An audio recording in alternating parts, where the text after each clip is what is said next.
What's going on, everybody? Welcome back to the most important NYCFC talk show. You're hanging with the dudes in blue on this Monday night edition. Thanks so much for joining us. It's episode 110. I hope this episode finds you well. I'm your host, Joe Amato, and alongside me, as always,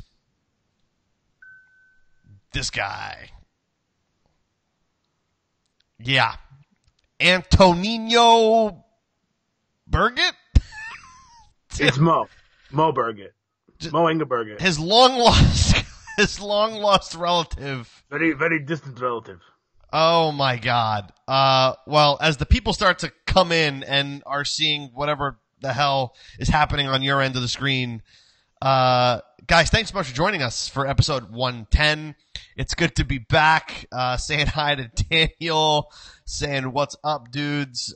We should have a pretty fun show tonight, right there, Mo? Yes. He's a man of few goals and a man of even fewer words. Yes.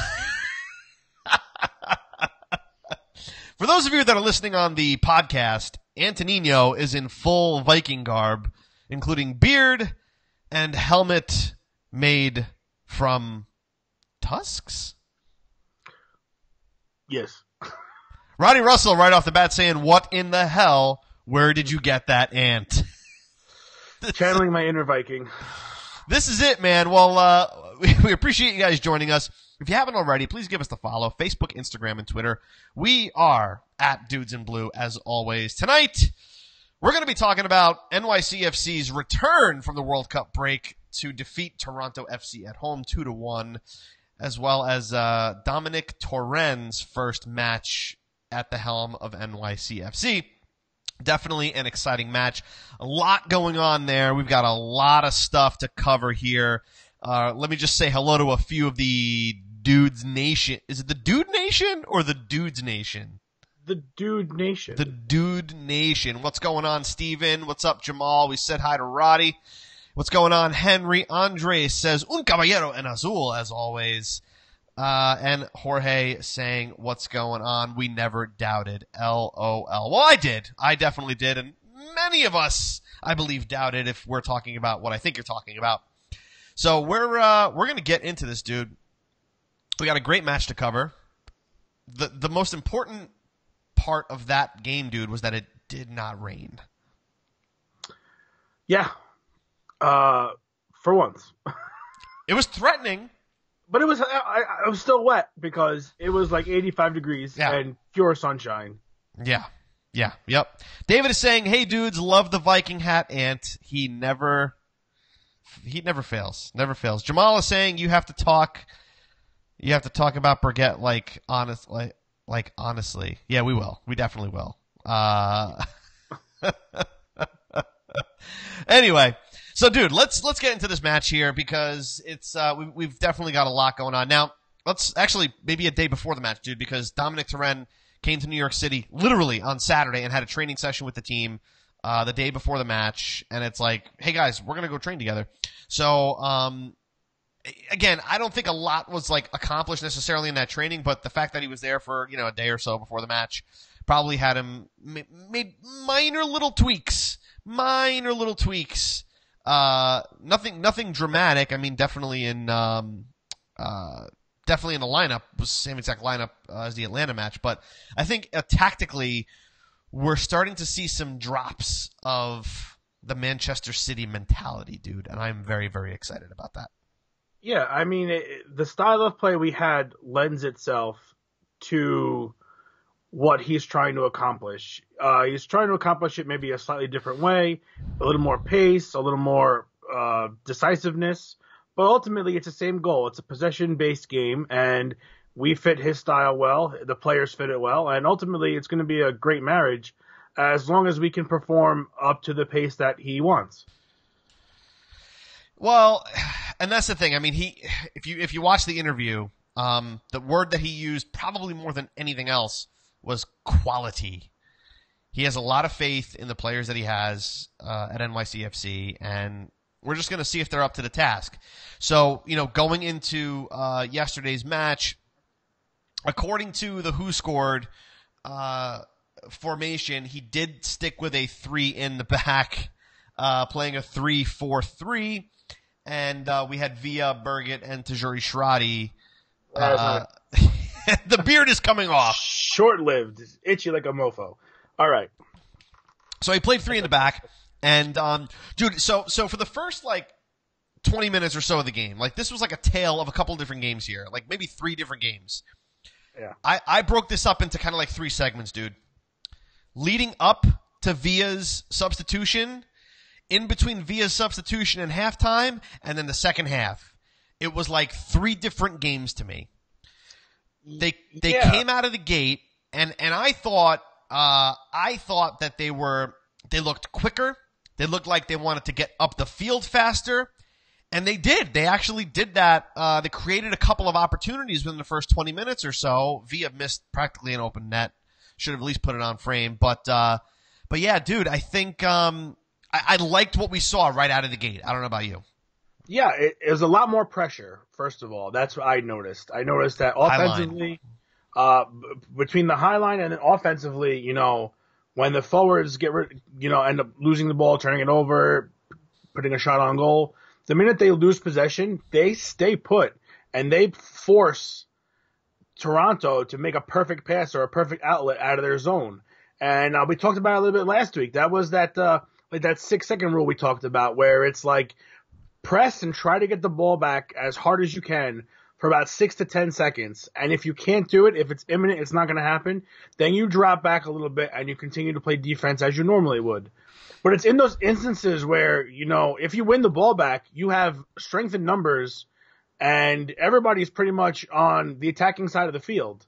So it's really a positive way to, it shortens the counterattack by half the field, and it's just options galore at that point where everybody's kind of mismatched and going all different directions. Jumping ahead a little bit, dude, the second, Berget's second goal was kind of a product of that in a way where you had Ibiaga playing super far forward, who finds Maxi in the final third, who just places a pass right to Berget, who made a fantastic run, which we'll talk about that in a little while. But yeah, dude, that's essentially how that goal kind of came to be. And you saw that for most of the game, where even though, dude, we were playing with 3 in the back, you've always got Ben Sweat and you got Tinnerholm that can always drop back if need be. But for the most part, dude, they were getting forward. Our fullbacks were playing really as wingbacks, and I'll even say as midfielders according to the formation there, dude. But we've never seen our back line essentially play the midfield line. Yeah, that was so going back to the formation, this is a great squad in the fact that you can pretty much deploy one person at every 4-3-3 position, but still be able to utilize them in a bunch of different formations, whether it be 4 in the midfield, 5 in the midfield. It lends itself to that. The players do a fantastic job, in my opinion. Where the fact that, look, you have two traditional center backs on the pitch. You've got 2 fullbacks on the field that can really play any of the 3 positions on the flanks. So for me, you could say whatever formation it is, but they have so much freedom that this formation can change and shapeshift throughout the entire game as needed, which is a plus. It's not always easy to learn, because you might be playing multiple positions at once. But if you can keep it solid to 2 or 3 different formations and different looks throughout the game where everybody knows what they're doing, you're very dangerous that way, because you kind of you stopgap and fill up the holes that can happen depending on who you're playing. Let's be honest, this was very much still Patrick Vieira's NYCFC. Let's be totally clear on that for a second.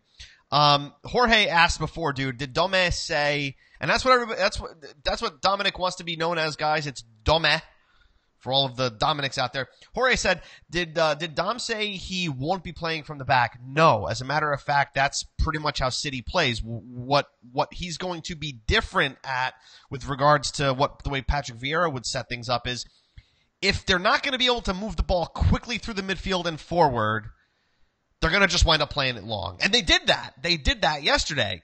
You saw 3 or 4 passes from side to side where we would have seen 10 or 15 passes before they tried to move the ball forward. How many long balls did we see yesterday, dude? We saw a lot more than we usually do. You saw quite a few. So it's not you are essentially starting out of the back position, but what you're doing now is you're giving Sean Johnson more options. So whereas he would normally give the ball to as going back to last year or earlier this year, he's either giving it to Ben Sweat or Tinnerholm. And then it switched. When you go to 3 in the back, he's either giving it to Callens or Ibiaga. Now he's got more options where he can give it to Sweat, or he can give it to Callens or Ibiaga or Tinnerholm. But he can also give it to Ring or Ofori that's coming in, because you have that ability with the style of play that you're playing. And you're right. It's if you cannot make meaningful passes and get up the field quickly, you have to have this alternative. And this alternative is, booting the ball and being in position. So much of Patrick's game was get the ball to a defender and then wait and see who's available, who's making space up top. And then if there's no one there, you give it back. And then they run back and forth again. And you end up expending a lot of energy that way. And inviting pressure. Yeah, exactly. So for me, this is a much better way of utilizing the out of the back style. Yeah, no, for sure. I mean, dude, there was a couple times too where they were forced to play the ball long, which immediately turned into a turnover right back to us, right in the midfield. So it's like you've got that opportunity as well. So just being quicker in getting the ball up the field, not giving the opposing team time to bring that pressure in. It's going to be exciting. And if you listen to, I can't remember if it was in his post-match press conference or if it was in his interview, but little by little, and actually there was an interview with Glenn Crooks as well on Pro side. I forget which side it was, whatever side Glenn Crooks writes for. They said he needs a couple of weeks. He needs a couple of weeks to really start to get things in the mentality of the way that he wants to play. And I'll tell you what, dude, this is totally a hot take here, but I like Domet a lot in the fact that he, it was a little frustrating because the team wasn't able to adapt in the end of the first half when Villa had to come off, but they came back in the second half. And if you listen to his post-match press conference, he basically said that in the locker room there were things that he was not happy with, and he said we're not moving the ball fast enough, we're not getting upfield quicker. And in the second half, look what happens. The opportunities came, the goals came. This is a guy that, Jesus, dude, the first match he's managing half to half, or almost like in 15-minute increments, which is something we never saw with Patrick Vieira. Yeah, very seldom. I like him a lot. I'm going to say the 3 biggest differences I noticed during yesterday's game as opposed to Patrick Vieira's, prior style and system. You had the defense playing such a high line at the midfield point where at one point I even turned to you and I was like, all of our players are in the attacking half of the field. Every single one minus Sean Johnson. And we're not on a set piece. That does not, yeah, exactly. And so that doesn't normally happen. So you're inviting this a little bit of high press into your game, which is great because you create a turnover game and you shorten the field tremendously, and you catch teams in disarray. So that was one thing I saw that I really liked. How the fullbacks were utilized, whether it would be as fullbacks or as midfielders or as forwards at times. I feel like they really did a good job at driving the play forward and doing what they had to do to keep it there at a quick pace. And the third thing, I like the fact that you saw different plays from Sean Johnson. I like the fact that it was the quick passes, decision, and if it's not there, get it forward and boot it. Threw the ball out a couple times. You would love to see how many times does he make a big save. There's so many opposing players on our half of the field, and somebody's making a run, and Sean Johnson wants to throw it, but there's a little Patrick saying, "Don't do it." So now he's got the freedom to, hey, look, you can trust the keeper in what he's doing, in his vision. He can see the whole field, and he is probably one of the most, if not the most important player when it comes to starting the play from now on. It's going to be his decision on what to do and what works best, and now we just trust him to work in training and figure it all out. Yeah, dude, let's dig in a little bit here to actually what the goings on were, because Goings on. the goings on. So we definitely created some opportunities in the first half, probably within, in the first 30 minutes or so. David Villa, I can't remember if it was after a set piece or not, but David Villa makes the signal. He's got to come off. He comes off at 28th minute. Jesus Medina comes on, and I'm going to talk about my disappointment in Jesus Medina. Whether you're a sub or not, whether you plan on coming in that early or not, dude, if you're taking up a DP slot, how many times have I said this? You got to produce more. When you look at Tajuri Shradi and the way that he runs at defenders, and you look at Jesus Medina and the way that he runs at defenders, I'm not saying every player needs to, but when you're taking up that kind of salary and that kind of position and that kind of status, you got to be a little bit more technical. You got to be able to get in the box and not fumble over the ball and not give the ball away as easily as Jesus Medina does. I was pretty disappointed in that. But aside from that, David Villa looked like he was having a good 28 minutes until he got hurt. From then on, dude, it was just chaos. The team didn't know. They were like, they were shell shocked. You saw it again. You saw it, the thing I've been alluding to for the last 3 or 4 weeks. Hold on. Roddy says Medina was credited for the assist on the first goal. That first goal was pandemonium in the box. Okay? Alex Bono could have just as well been credited with the assist on that goal. So, anyway, I'm sorry, dude. Go ahead. No, it's how do I get this? Dude, there was no they didn't have a guy to look for. You feel like you're always looking for Villa until he's gone, and then it's like, well, nobody wanted to shoot, nobody wanted to take the initiative. They go back to that thing that I kept alluding to over the past couple of weeks, where when things aren't going right, they tend to stand still, turn their back to the other keeper, and try to figure out what's going on. And it's very difficult to get a ball, turn and pass when you've got 2 or 3 guys on you at all times because you can't see them coming. When they were playing well, you could see everybody was kind of moving in a general direction, and passes were leading players, and it was not very station to station. They were kind of like, oh, what do we do now? Who's going to play where? Who are we getting the ball to? And you're right. It was total disarray for a good 10, 15 minutes. Dude, I mean, listen, you got Victor Vasquez scoring that absolutely stupid. Listen, that was pure Sean Johnson. That was bad angle, bad idea to come out there. It's just a little too far. There wasn't enough on the ball for him to even warrant that. He should have just stayed. There was 2 defenders there too, so I'm not sure what he was really thinking there. But again, luckily that didn't hurt us, and hopefully he'll learn from that one. But going back to Villa, if you guys remember that play where he kind of slipped up and knocked over one of the Toronto defenders early in the first half, yeah, I think where he fell, I think he might have caught one of the sprinkler heads. He was definitely in the area of one. I'm not sure if he hit it or not, but that could be something where he might have tweaked it, and then later on he kind of felt it as it progressed, because he went down awkwardly and there's nothing there. I mean, besides grass and the sprinkler head. So I don't know. Traditionally, you don't see players slipping too much on that side of the field. You usually see them slipping more on the infield grass because it's different. It's not settled. So I can't help but think that that might have something to do with it. Yeah, and he's expected out for 1 to 2 games as of right now. And again, it might as well be speculation at that point, right, dude? But that puts him out for the Red Bulls match, which that'll be interesting. But at the same time, dude, we played better in the second half without him. We created more chances. We were more dangerous. We were getting them to turn over the ball. We didn't give Giovinco an inch of space, and that dude literally just needs an inch of space.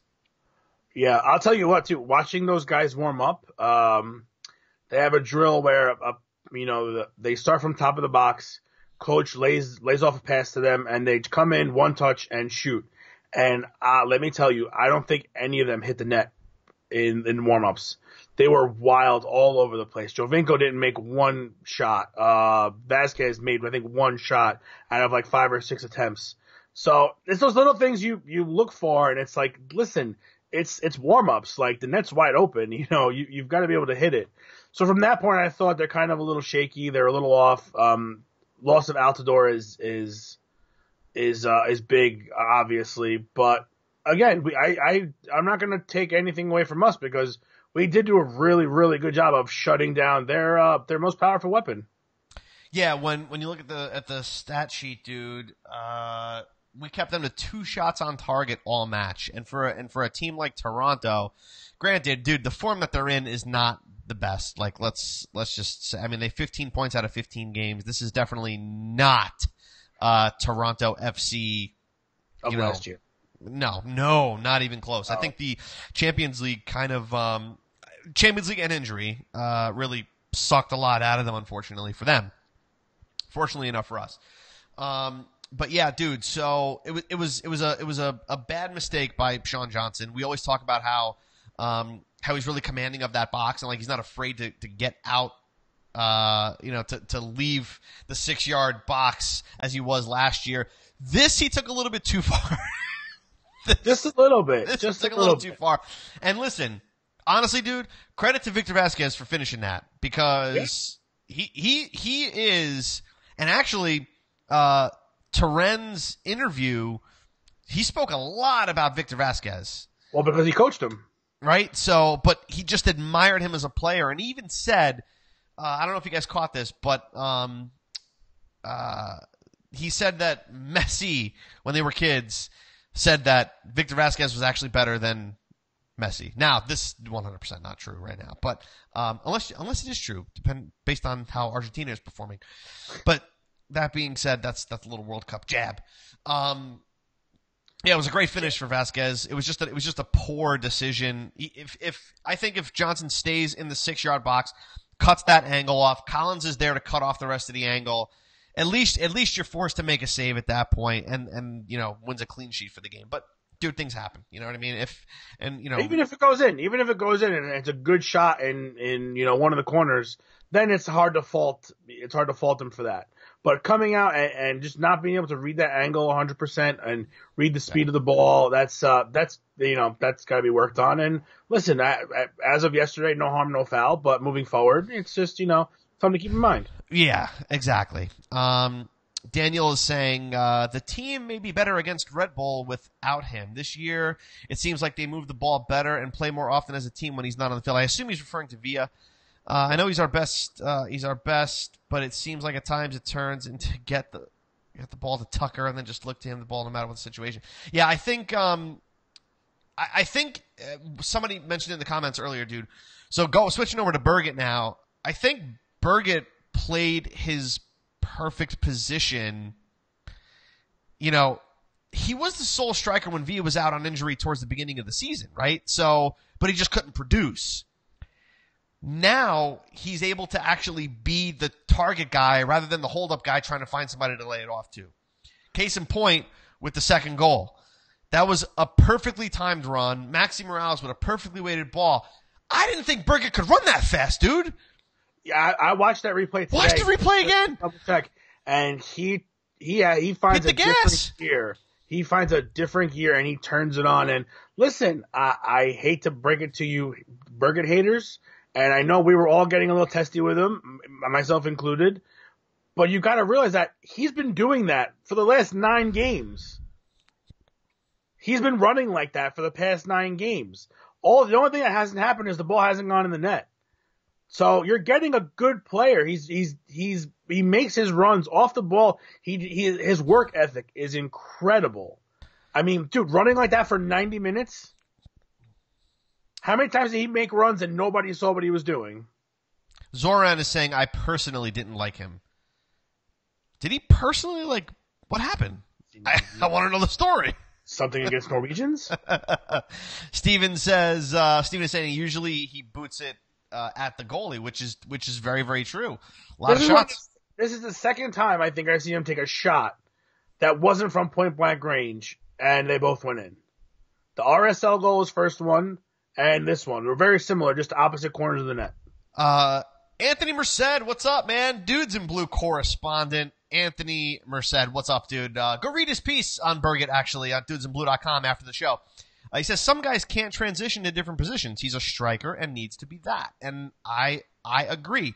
Berget is not a guy where you can put him at left wing, put him in the center, put him back at left wing, maybe have him play right, maybe have him play as an attacking midfielder. He's not that guy. The guy he's a one-trick pony.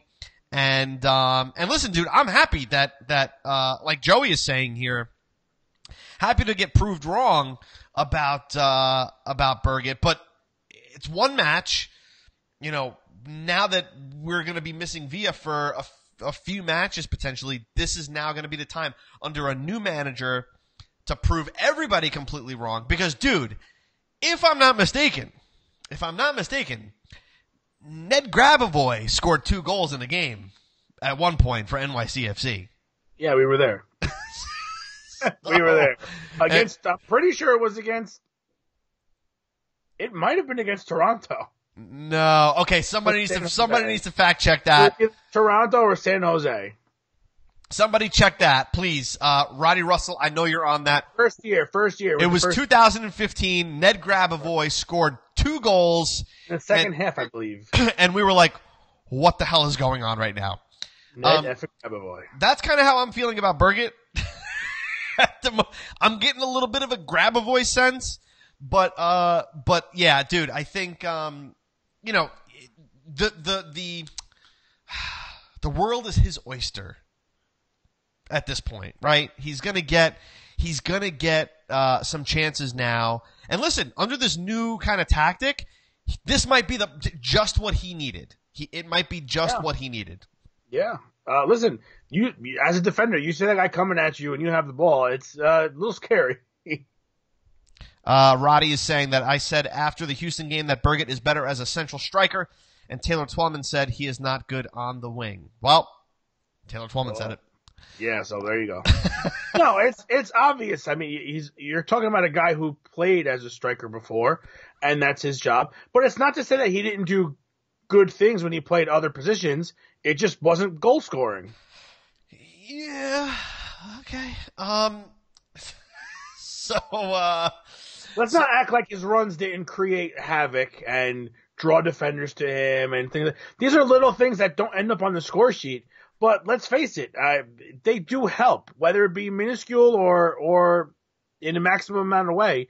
They help, and he did. You know, it's not his job fully, but again, you're talking about a guy who had plenty of chances, ran into a streak of bad luck. Hopefully, right now, these socks are the lucky ones that he's got on, and you know, from here on, he's don't wash those socks.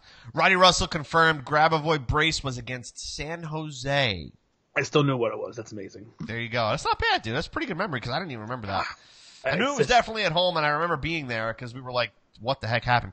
He also made the team of the week that year, too, which is hilarious. That's absolutely hysterical. So did Berget. See, I can always count on Roddy Russell, dude. He's the man. Like, there's nobody better. He is the fact checker. Roddy Russell is the fact checker for Dudes in Blue. Like, he's the official fact checker. Thank you so much for that. He is the Dudes in Blue oracle. There you go. I like that. Jorge is saying, now imagine a new Berget with Tajori and Lewis. I'll tell you what, dude. I'll tell you what. And somebody commented on it earlier. His substitution, putting in Lewis when you're up a goal in the, hold on. See, I should have had this. What minute did he come off? Damn it, dude. Why you make me do this? The fact that he made an offensive substitution. 88th minute. What's that? 88. Yes. You make an offensive substitute. You're up a goal, and you put a little dude on there that you know his job is to run at defenders and try to create offensive scoring opportunities, right? You're going to see Patrick Vieira do that? Hell no. No. Not at all. In certain instances, the bus would have been parked. Dude, you're going to put on Chanel and take off Morales, and you're going to play 5 in the back, and you're going to shut that game down at the 60th minute if you're Patrick Vieira. The second Berget scores that second goal, you're going to park the bus for 20 minutes, and you're going to concede. That's Patrick Vieira. Yeah, I agree. I think it's more of, listen, this is my first game. I watched the Atlanta game, and he specifically referenced that game quite a bit. You know, he and Pep watched it together. He broke it down. He really liked what he saw, which is probably why he stuck with the same lineup. And for me, I think this is more of like, hey, look, you were the one that was really got the short end of the straw the first half of the season. Let's see what you can do right now. Because it's so easy to invite pressure and try to park the bus. But we all know that this team, when it's up against it like that, we've conceded quite a few goals over the last 2 seasons when we're trying to park the bus. So maybe it's a little bit better that we try to get an extra goal instead. You know, keep the pressure. It's kind of hard to lose when the ball's in the opponent's end of the field. Yeah. That's all I'm saying. That's pretty much it. So, I mean, like, in a nutshell, dude, like, I like the way he managed that game. He managed it really well. There was a couple comments earlier about his substitutions were really, really well managed. I mean, the fact that he didn't make a sub, with the exception of Villa, until the 88th minute is pretty interesting, and that the fact that it was an offensive substitution, and then he puts in Tommy McNamara for 30 seconds to basically kill the clock there. But yeah, this is I'm excited. Like, my overall feeling after that, despite the fact that it took me 2 hours to get to the stadium and it took me 2 hours to get home, and I was absolutely infuriated, that 90 minutes that I drove 4 hours to watch in total was good. Yeah. Was very good. Yeah. I think we were all worried that they were to come out this game and pretty much just lay an egg. And they did not do that. They actually played fairly well. They did a bunch of things that we haven't really seen before, which hopefully we'll get used to seeing as time progresses here. And listen, if you could shut down teams like you did yesterday and keep their best player at bay and create all the chances, you know damn well that more of those chances are going to go in. I think another takeaway I would like to see, there's a lot of times where our wingers take the ball to either side of the box and they look for that trailing runner that's in the middle. I would like a little bit more, maybe once or twice more a game, for somebody to take that shot. I know they do take that shot every once in a while. I would like to see it just a little bit more. I feel like there was a couple instances where Ring and Schrade entered the box and threw a pass in the middle where it was either blocked or the kick was taken and it was blocked, where a wide angle shot might go in, might be deflected and ended up on someone's foot. You never know. So for me, I want to see like a little bit more selfishness at times. Nothing crazy. But overall, I mean, the play from the flanks to the middle is fairly solid with these guys. And I think we're lucky that the styles of play of Patrick and Dome are so similar that these guys can pretty much get acclimated fairly easily, as opposed to having to like start from scratch. But dude, here's my biggest thing, and the more I think about this, the more it just gets me super pumped. You look at Patrick Vieira, who is a young coach that coached young kids, and you look at Torrent, who's coached Barcelona, Bayern Munich, Manchester City, and we're talking about last year's Manchester City, Premier League champion Manchester City. The amount of times that he references Pep Guardiola just in the short amount of time that he's been speaking to media says that this man is going to be dangerous. And dude, if it's not this year that he really separates the men from the boys, so to speak, talent-wise on this squad, next year you're going to see major changes roster-wise if these guys can't perform to his level. Because I think Patrick Vieira was a little bit too what's the word? He gave too much he gave too much leeway to players that just weren't performing, right? Like he would just stick to the way that he would do things, whether it worked or not. I don't think you're going to see that happen with a guy like Torrent.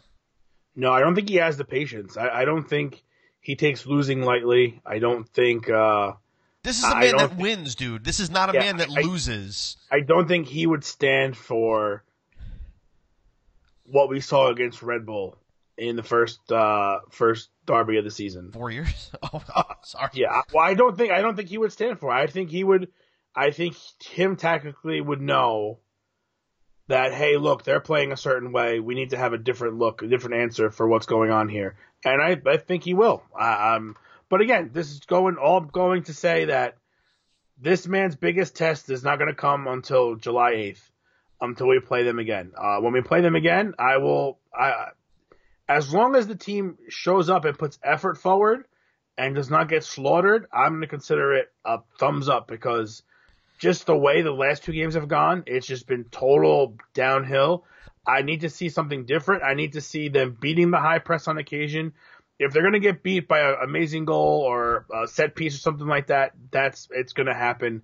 I need to see the work put in that's showing me that they're not doing the same exact thing that they did the 2 games before. You're not going to see. It's not going to happen, dude. I'm telling you, not under this man. It's not going to happen. Like you said, if they're not going to get the result, it's not because they're not going to put in the effort. There is no way that's going to happen. Guys, real quick, start putting the comments in. Due to the match for NYCFC against Toronto from last night's match at Yankee Stadium. Who was it? And while we're doing that, dude, I want to answer a couple of comments here really quick, because the All-Star game is coming up in conversation here in the comments, and there are no NYCFC. Like, it's pretty much Atlanta United against Juventus. Let's just put it that way. It's Atlanta United and Zlatan Ibrahimovic against Juventus. Now, my question is, do we care? The 11 were... That was the fan 11. The 11 were picked. So, do we have a full roster yet? Great question. Roddy Russell?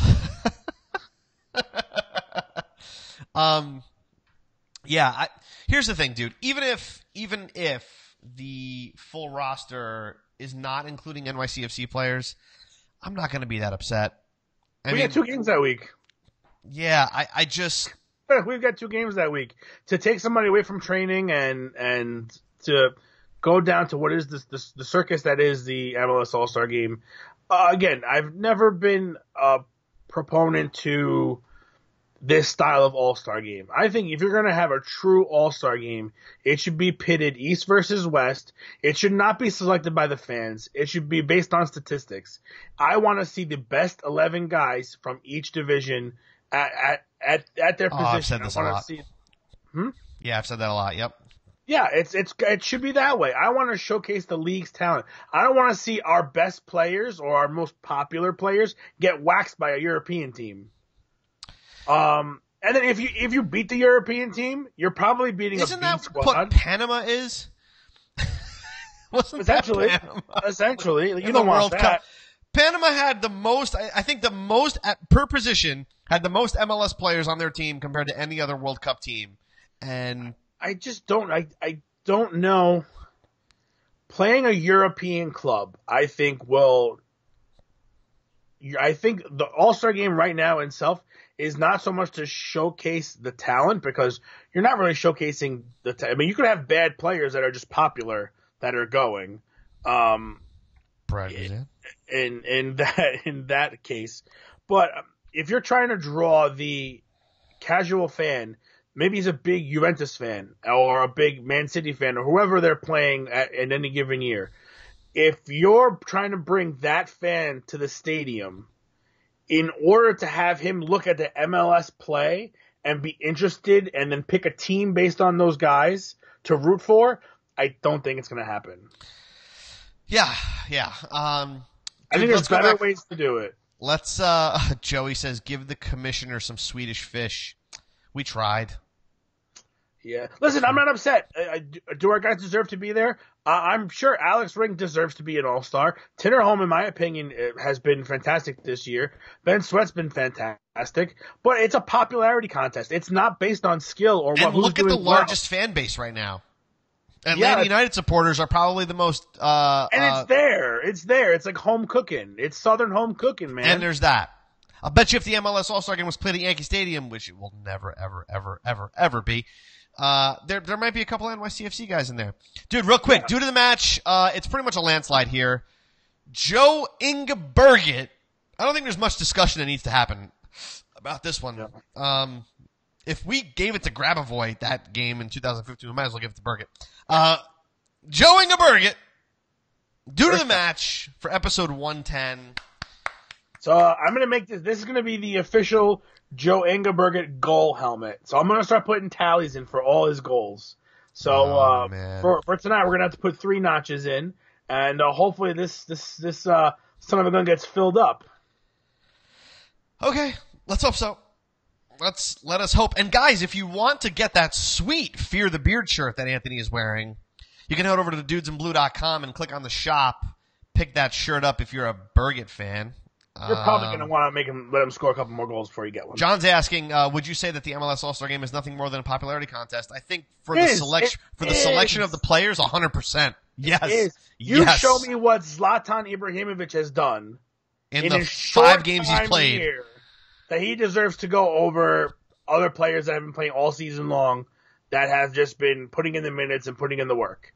It's a popularity contest. The fans are voting. If there's more fans of one team, yeah, those guys are going to go. It has no bearing on who's good and who's not. I would really, truly much rather see an East versus West, or, to be honest with you, I'll even go it this way. Just give me, as far as 2 starting 11s, give me the 2, pick a couple of statistical categories, give me 2 players at each position, and then give me captains, and let them pick 2 different teams. like gym style? Yeah, do it that way. You're still showcasing the talent, the talent of the squads, but you're talking about you're omitting certain talented people because of somebody's name or because there's more fans like him. That's why I hate the baseball voting. The baseball voting is insane. You've got Gary Sanchez batting $190 and he's leading at catcher. Are you serious? Like, in what world is that fair? It doesn't make any sense. You're not showcasing anything. You're showcasing a couple of guys that if they do get waxed, it's embarrassing. And I don't know who wants to be a fan of that. And if they win, it's going to be, oh, you played a B team. You didn't beat, And listen, these guys might come with Dybala and Higuain, depending on what happens. Yeah, I don't know. We'll see. It's a couple weeks after the World Cup final, depending on how far these teams get. But, yeah, so, I don't really care. I just don't care. I don't care. When you're playing 2 games that week, who cares? We have league games to win. We need points. We need points in the table. That's what we need. And right now, dude, we've got a game in hand on Atlanta, and because they tied over the weekend, a win will put us level with them on points. Yeah. So we got to get a result against Chicago this weekend. That's going to be a big test. Not necessarily as big of a test as Red Bull for sure, but going away to Chicago, yeah, we got to take those points home. Yeah, and those are always fun games to watch too. Chicago's a fun team to watch. Yeah.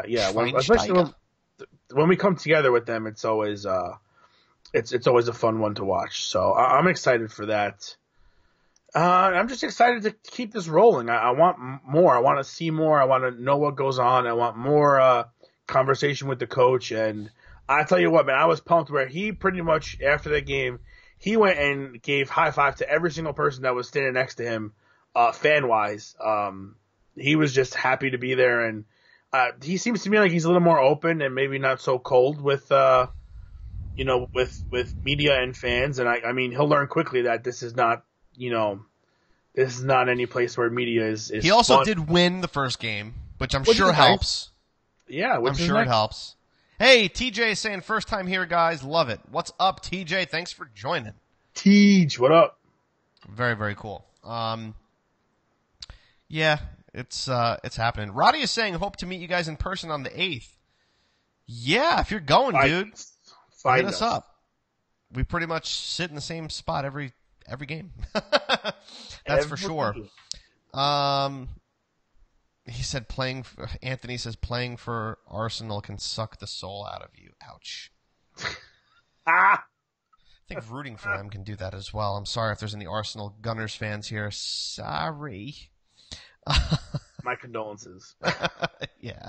Anyway, so Yoinga Berget finally is on the board for due to the match, so good for him. Oh, Zoran is asking, where do you guys sit? We always sit in 109, and actually Joey is commenting, it was great meeting you at halftime as well. Thanks for coming down and hanging with us for a couple of minutes, despite the fact that at the time that we met, things were not looking so hot for NYCFC, but it all turned around. And Joe is asking, are we finally down with Berget socks? 100% no. That man could have scored 6 goals, and I would still have a problem with his socks. It's the look. It is the look. God help if he gets on a scoring streak and the team decides to all lower their socks. Jorge is asking, can you bring the helmet to the next game? If they will let me in with this damn thing, I will most certainly bring it. I don't think they'd have a problem with it. Listen, that's awesome. I just imagine like getting somebody's hot dog, just like just put a sausage on here, and a burger on here. You could open a beer can. You could, cook a hot dog, whatever.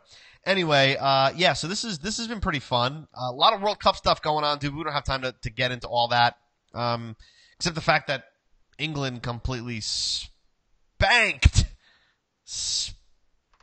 them 6-1. That was just fun to watch. That was absolutely just fun to watch. And I saw Coco in here a little while ago. She said England and NYCFC winning on the same day was great. Jonathan Segura says his socks will look normal on Maxi. That's what it is. He's wearing Maxi socks. Somebody's playing a practical joke on Joe Inga Berget, and he's putting Maxi socks in his locker. Joe, why do you wear short socks?